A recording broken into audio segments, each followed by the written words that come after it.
There's a critical question that should, but often doesn't, get answered when selecting an online course platform. Namely, how easy is it going to be to move my online course to a different platform?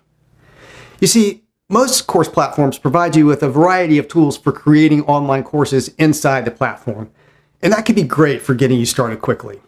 The problem comes down the line when you decide that you either A, want to be able to distribute your course through additional platforms. For example, maybe one of your customers has a platform of their own, or B, you simply want to switch to a new and different platform. Now that's an issue because if you create your courses inside a course delivery platform, there's really no easy button in most cases for exporting them and putting them into a different platform. In most cases, you're going to run into a lot of headaches trying to do that, and you'll usually just have to start from scratch when assembling all of your different course components into a new and different platform. Now, that may not matter much if, for example, you have only one or possibly a few courses and none of them are really huge or complex. It also may not matter much if you plan to heavily revise your courses on a pretty regular basis anyway, and so as part of your normal revision process, you could also just move to another platform. So if those points apply to you, and they do in fact apply to a lot of course entrepreneurs, then the whole portability issue may not be a big deal. Still, you may want to listen on for some tips on how to potentially make your life easier. So for example, if any of the following apply, you are going to want to seriously consider how to make your courses as portable as possible.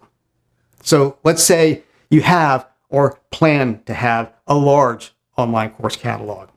Let's say your content has a long shelf life, and you might go for years with nothing other than some minor revisions to your courses. Let's say maybe you have customers you value who want to be able to offer your courses, but on their own platform. So what do you do if those points apply to you? First, you do absolutely as much authoring as possible outside of any specific course platform. If your courses are heavily video-driven, then you're probably doing that anyway using an external video tool. But consider your other course elements as well.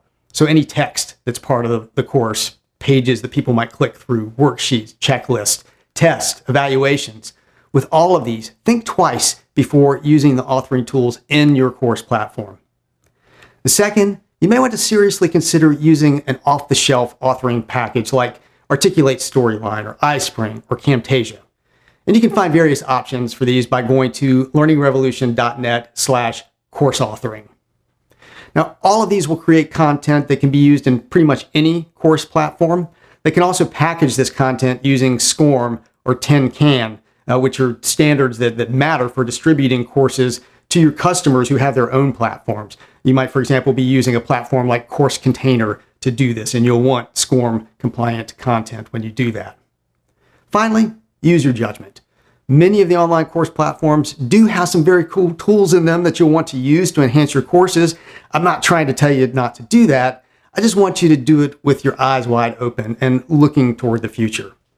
The benefits of using the tools within a particular platform may very well outweigh whatever pain they cause later if you switch platforms. I just believe it's better to consider that up front.